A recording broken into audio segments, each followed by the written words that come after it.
तो वो क्या बन जाएगा, p बाई क्यू की पावर m इंटू में n। फॉर एग्जाम्पल अगर मेरे पास यहाँ पर है जैसे फॉर एग्जाम्पल 2/3 की पावर 2 की पावर 3, तो इसको हम क्या लिखेंगे, तो इसको हम लिख सकते हैं 2/3 की पावर 6 मीन्स m इंटू में n हो गया, यानी 2 इंटू में 3 होगा तो कितना हो जाएगा 6। नेक्स्ट प्रॉपर्टी है हमारे पास क्या है, कोई एक फ्रैक्शन है, यानी कि क्या है, कोई एक रेशनल नंबर है जिसकी पावर m है, उसको हम डिवाइड कर रहे हैं अनदर रेशनल नंबर जो कि क्या है r बाय s की पावर m, मतलब यानी कि क्या है कि पावर्स क्या है सेम है और कोई चीज हमारी क्या हो रही है डिवाइड हो रही है। सो बेसिकली उसके बाद हम क्या करेंगे, तो ये हमारी प्रॉपर्टी है that is p by q into में s बाय r कैसे हो जाएगा, ये हमारा डिवीजन है। सो बेसिकली जब हम डिवीजन करेंगे तो रेसिप्रोकेट हो जाएगा, तो रेसिप्रोकेट होते कितना आ जाएगा s बाय r की पावर m।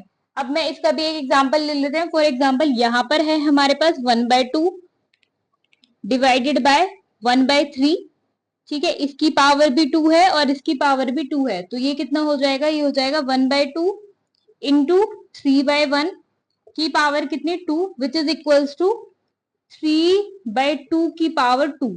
तो इसको हम आगे सॉल्व करेंगे तो हो जाएगा 9/4। आई होप यहाँ तक आप सभी को क्या हो क्लियर हो। अब अच्छा इसकी एक लास्ट प्रॉपर्टी रह जाती है, अब हम वो कर लेते हैं।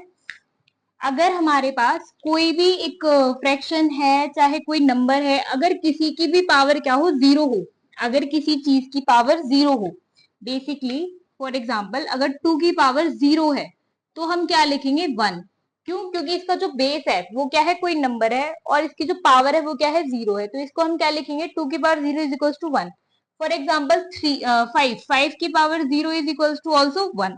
या फिर यहाँ पर हो 10,000 की पावर भी 0 होगी तो उसको भी हम क्या लिखेंगे 1।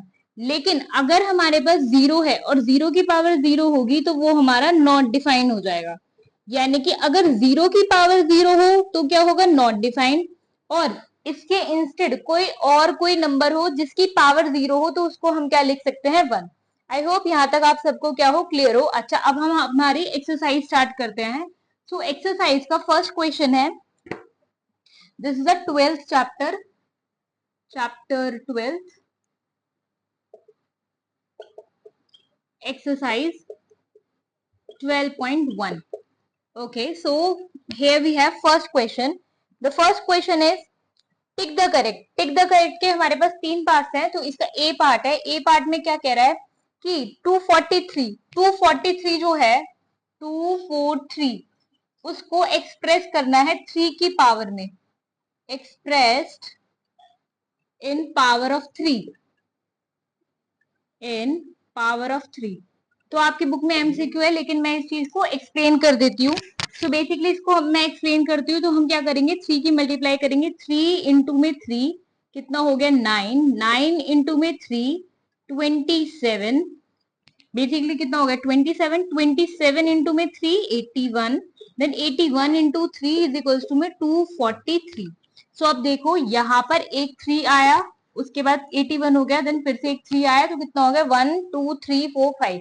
तो 243 को कैसे एक्सप्रेस करेंगे 3 की पावर 5। आई होप यहाँ तक आप सबको क्या हो क्लियर हो। अच्छा अब इसके बी पार्ट पे आ जाते हैं। बी पार्ट में क्या है,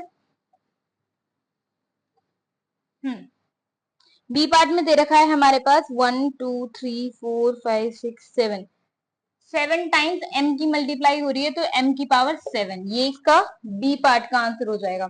now C part, C part में हमें दे रखा है 3 into 3 into 5 into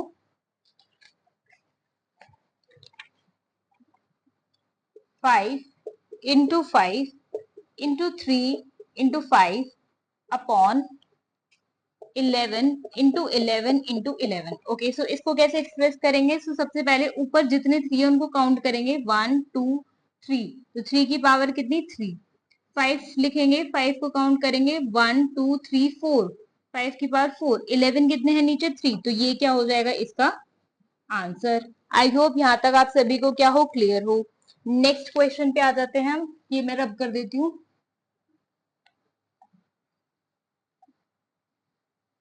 okay, question number 2, question number 2 में कह रहा है, क्वेश्चन नंबर 2 का हमारा first part, express the following in exponential form. तो एक्सपोनेंशियल फॉर्म में हमको इनको एक्सप्रेस करना है। सो आई होप मैं अब आंसर्स करा देती हूँ। तो देखिए हम यहाँ पे काउंट करेंगे, बुक में से काउंट कर लेते हैं या फिर मैं लिख देती हूँ question, x into x into x into y into y into y into y. So अब सब हम लोग काउंट करेंगे कितने वेरिएबल है, 2x है और क्या है, y है। x की पावर कितनी होगी 3, y की पावर कितनी होगी 4। आई होप ये वाला क्वेश्चन भी सबको क्लियर होगा। Next part B. B part है r into R into R into 5 into में 5। इसको हम क्या लिखेंगे, r की पावर 3 इंटू 5 की पावर 2। अच्छा इसका जो c पार्ट है वो आप लोग करेंगे। सी पार्ट है m into M into N into N N upon p 3। ठीक है, ये आंसर मुझे आप लोग सब कमेंट बॉक्स में करेंगे। अच्छा अब हम इससे एक नेक्स्ट थर्ड क्वेश्चन कर लेते हैं। थर्ड क्वेश्चन, थर्ड क्वेश्चन में कह रहा है express 16/81 and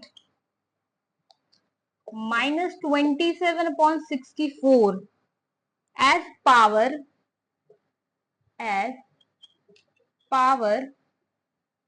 of rational number.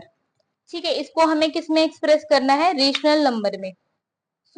अब है हमारे पास क्या 16, तो 16 को हम क्या लिख सकते हैं, 16 इज इक्वल्स टू में 2 इंटू 2 इंटू 2 इंटू में 2 2 टू द 4 4 टू द 8 और 8 टू द 16। 81 को हम क्या लिख सकते हैं, तो 81 को हम लिख सकते हैं 3 इंटू 3 इंटू 3 इंटू 3।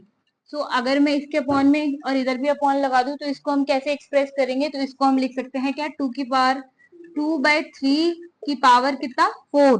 2/3 की पावर कितना 4। I hope you all guys are understand this. Okay, so the move to the other part of this. तो नेक्स्ट इज -27 में 64। तो यहाँ पर क्या टर्म आ जाती है, माइनस। सो बेसिकली जो माइनस है, तो माइनस में हम कैसे लिखेंगे, कोई भी चीज हमें पता है, अगर हम इवन नंबर ऑफ टर्म्स है और उसकी हम मल्टीप्लाई करें, फॉर एग्जाम्पल जैसे -1 इंटू में -1 करते हैं तो कितना हो जाएगा हमारे पास +1। लेकिन अगर मैं -1 इंटू -1 करूँ तो कितना रहेगा -1। यानी कि जब 27 आ रहा है किसका, माइनस का, तो कोई जो टर्म है वो माइनस में होगी। तो अभी हम नहीं करा तो ये कितना हो जाएगा, -3 इंटू -3 इंटू -3 64। तो 64 हो जाएगा 4 इंटू 4 इंटू 4। तो इसको हम एक्सप्रेस करेंगे -3/4 की पावर 3। आई होप आप सबको ये क्वेश्चन जो है वो समझ में आए हो। Stay tuned for next part and please comment the answer of the question number 2C part. Thanks for watching.